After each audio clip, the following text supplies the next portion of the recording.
আসসালামু আলাইকুম। এখন দেখবেন সংবাদ শিরোনাম। শেষ হলো সংসদ নির্বাচনের মনোনয়নপত্র যাচাই বাছাই, কুড়িগ্রামের প্রার্থিতা বাতিল নিয়ে হট্টগোল। কুড়িগ্রামে মনোনয়ন পাওয়ার আশা একাধিক প্রার্থীর বারবার দলবদল, তবে বদলায়নি স্থানীয়দের ভাগ্য। গণভোট নিয়ে এখনো অন্ধকারে বাগেরহাটের বেশিরভাগ মানুষ। গ্রেফতারের 15 ঘণ্টা পর জামিনে মুক্তি পেয়েছেন হবিগঞ্জের বৈষম্য বিরোধী আন্দোলনের নেতা মাহদি। থানার সামনে রাতভর উত্তেজনা, নাটকীয়তা। সারা দেশে তীব্র শীতে ব্যাহত স্বাভাবিক জনজীবন। ঝিনাইদহে ঘন কুয়াশায় ব্রিজের রেলিং ভেঙে ট্রাক খাদে, প্রাণ গেছে দুজনের। এতক্ষণ দেখছিলেন সংবাদ শিরোনাম, এখন দেখবেন বিস্তারিত। ত্রয়োদশ জাতীয় সংসদ নির্বাচনের প্রার্থীদের মনোনয়নপত্র যাচাই বাছাই শেষ হয়েছে আজ। মোট বৈধ ও বাতিল মনোনয়নপত্রের সংখ্যা প্রকাশ করবে নির্বাচন কমিশন। যাচাই বাছাই শেষ দিনে কুড়িগ্রামে প্রার্থিতা বাতিল নিয়ে রিটার্নিং কর্মকর্তার কার্যালয়ের সামনে হট্টগোল হয়। প্রার্থিতা বাতিলের বিরুদ্ধে আগামীকাল থেকে ইসিতে আপিল করতে পারবেন প্রার্থীরা। মনোনয়নপত্র বাতিলকে কেন্দ্র করে কুড়িগ্রাম জেলা রিটার্নিং কর্মকর্তার কার্যালয়ের সামনে তৈরি হয় হট্টগোল ও উত্তেজনা।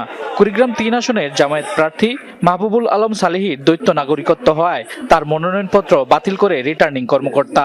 এতে জামায়াতের সমর্থকরা কার্যালয়ের সামনে ক্ষুব্ধ প্রতিক্রিয়া দেখায়। ফরিদপুরে 1 আসনে বিএনপি ও জামায়াত সহ 15 জন প্রার্থীর মনোনয়ন যাচাই বাছাই পর 7 জনের প্রার্থিতা বাতিল করা হয়। 8 জনের প্রার্থিতা স্থগিত করে ভুল ত্রুটি সংশোধনের জন্য সময় দেওয়া হয় বিকেল 5টা পর্যন্ত। পরে তাদের মধ্যে 7 জনের মনোনয়নপত্র বৈধ ঘোষণা করা হয়। দ্বৈত নাগরিকত্ব থাকায় চট্টগ্রাম 9 আসনে জামায়াতের প্রার্থী ডাক্তার AKM ফজলুল হকের মনোনয়ন বাতিল করা হয়। খুলনার 6টি সংসদীয় আসনে 46 জন প্রার্থীর মধ্যে 35 জনের মনোনয়নপত্র বৈধ এবং 11 জনের মনোনয়নপত্র বাতিল করেছে রিটার্নিং কর্মকর্তা। মানিকগঞ্জ 1 ও 2 আসনে বিএনপির বিদ্রোহী সহ 9 জনের মনোনয়নপত্র বাতিল করা হয়েছে। পাবনার 5টি আসনে 5 জন প্রার্থীর মনোনয়নপত্র বাতিল ঘোষণা করেছেন রিটার্নিং কর্মকর্তা।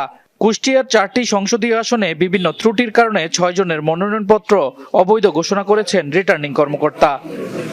এছাড়াও দিনাজপুর 6 আসনে বিএনপির মনোনীত প্রার্থী ডক্টর AZM জাহিদ হোসেন এবং ফেনী 3 আসনে আব্দুল আওয়াল মিন্টুর মনোনয়নপত্র বৈধ ঘোষণা করা হয়েছে। আজকে মনোনয়ন যাচাই বাছাইয়ের শেষ দিনে ফরিদপুর 1 আসন, যেটি আসলে আলফাডাঙ্গা, মধুখালী এবং বোয়ালমারী এই 3 উপজেলা নিয়ে গঠিত যে আসনটি, সেই আসনের মনোনয়ন যাচাই বাছাইয়ের দিন ছিল। বেলা 11টা থেকে যাচাই বাছাই কার্যক্রম শুরু হয়। এই আসনে মোট জামাত, বিএনপি সহ মোট 15 জন মনোনয়ন। বিগত নির্বাচনগুলোয় কুড়িগ্রামের 4টি আসনের মধ্যে 3টিতেই মনোনয়ন পাবার আশায় একাধিক প্রার্থী বারবার করেছেন দলবদল। বারবার দল বদলালেও বদলায়নি সাধারণ মানুষের ভাগ্য। তবে নির্বাচনের ক্ষেত্রে দলীয় আদর্শে অবিচল থাকলে জেলার উন্নয়ন সম্ভব, দাবি সচেতন মহলের। ভোট আসে, ভোট যায়, বদলায় মুখ, বদলায় দল। তবে নিয়তি রানীদের ভাগ্য যেন ভোটের ফলাফলের বাইরেই থেকে যায়। কুড়িগ্রাম পৌরসভার চৌধুরীপাড়া গ্রামের বিধবা নারী নিয়তি রানী 3 মেয়ের বিয়ে দিয়েছেন অন্যের বাসায় কাজ করে। ছেলে নিয়ে থাকেন খাস জমির জরাজীর্ণ ঘরে। একাধিকবার ভোট দিয়েছেন, কিন্তু তার জীবনে আসেনি কাঙ্ক্ষিত পরিবর্তন। দ্রব্যমূল্যের চাপে মৌলিক অধিকার তো দূরে থাক, ভালো খাবার পাওয়াই আজ তাদের স্বপ্ন। এমপি, চেয়ারম্যান, মেম্বার সবাইকে ভোট দিছি। সবাই মনে করো বহুত জিনিস দিবে চায়, দিয়ে আশা দেয়, আশা পূরণ করে পায় না। নিয়তি রানীর মতো জেলার হাজারো পরিবার আজ বঞ্চিত খাদ্য, শিক্ষা, চিকিৎসা আর কর্মসংস্থান থেকে। 16টি নদ নদী বেষ্টিত এই জেলায় 54 বছরেও গড়ে ওঠেনি ভারী কোনো শিল্প। গ্রেফতারের 15 ঘণ্টা পর সকালে জামিনে মুক্তি পেয়েছেন বৈষম্য বিরোধী ছাত্র আন্দোলনের হবিগঞ্জের সদস্য সচিব মাহদি হাসান। পুলিশের কাজে বাধা দেওয়ার মামলায় জুডিশিয়াল ম্যাজিস্ট্রেট আদালতে হাজির করা হলে শুনানি শেষে বিচারক মাহাদির জামিন মঞ্জুর করেন। শনিবার সন্ধ্যায় শহরের শায়েস্তানগর এলাকা থেকে তাকে গ্রেফতার করেছিল পুলিশ। খবর ছড়িয়ে পড়লে বৈষম্য বিরোধী ছাত্র আন্দোলনের নেতাকর্মীরা সদর থানার সামনে জড়ো হয়ে রাতভর বিক্ষোভ করেন। আমাদের এখানে 17 জন শহীদ হয়েছে এবং হবিগঞ্জে মোস্ট যেখানে সবচেয়ে ক্রুশাল ইম্পর্টেন্ট আন্দোলন হয়েছে এটা হবিগঞ্জ, এদের মাঝে একটা। বাণিজ্যক আমরা টানা কিন্তু পুড়িয়ে দিয়েছিলাম, এসআই সন্তুষ্টি কিন্তু আমরা জ্বালাই দিয়েছিলাম। শায়েস্তাগঞ্জ থানার ওসির সাথে বৈষম্য বিরোধী ছাত্র আন্দোলনের হবিগঞ্জের সদস্য সচিব মাহদি হাসানের বাগবিতণ্ডার এই ভিডিও ভাইরাল হলে শুরু হয় আলোচনা সমালোচনা। পরে বক্তব্যের একটি অংশকে স্লিপ অফ টাং উল্লেখ করে ভিডিও বার্তা দেন মাহাদি। উক্ত পরিস্থিতিতে আমার স্লিপ অফ টাং হয়, আমি দেশবাসী এবং সংশ্লিষ্ট সকলের নিকট দুঃখ প্রকাশ করছি। ঘটনার সূত্রপাত শায়েস্তাগঞ্জ সদর ইউনিয়ন ছাত্রলীগের সহসভাপতি এনামুল হক নয়নকে আটক নিয়ে। নয়ন জুলাই আন্দোলনে সক্রিয় ছিলেন দাবি করে তাকে ছাড়িয়ে আনতে শুক্রবার থানায় যান মাহাদি। এক পর্যায়ে ওসির সাথে বাকবিতণ্ডা হয় তার। ভিডিও ভাইরালের পর পুলিশের কাজে বাধা দেওয়ার অভিযোগে মামলা হয় মাহাদির বিরুদ্ধে। শনিবার সন্ধ্যায় তাকে গ্রেফতার করে সদর থানা পুলিশ। খবর ছড়িয়ে পড়লে বৈষম্য বিরোধী ছাত্র আন্দোলনের নেতাকর্মীরা সদর থানার সামনে জড়ো হয়ে রাতভর বিক্ষোভ করেন। পরিস্থিতি নিয়ন্ত্রণে মোতায়েন করা হয় সেনাবাহিনী। রোববার সকালে মাহাদিকে জুডিশিয়াল ম্যাজিস্ট্রেট আদালতে হাজির করে পুলিশ। শুনানি শেষে তার জামিন মঞ্জুর করেন বিচারক। আমরা তার আসামির পক্ষে জামিন শুনানি করি। লার্নেড কোর্ট তাকে 200 টাকার বন্ডে স্থায়ী জামিন প্রদান করেছে।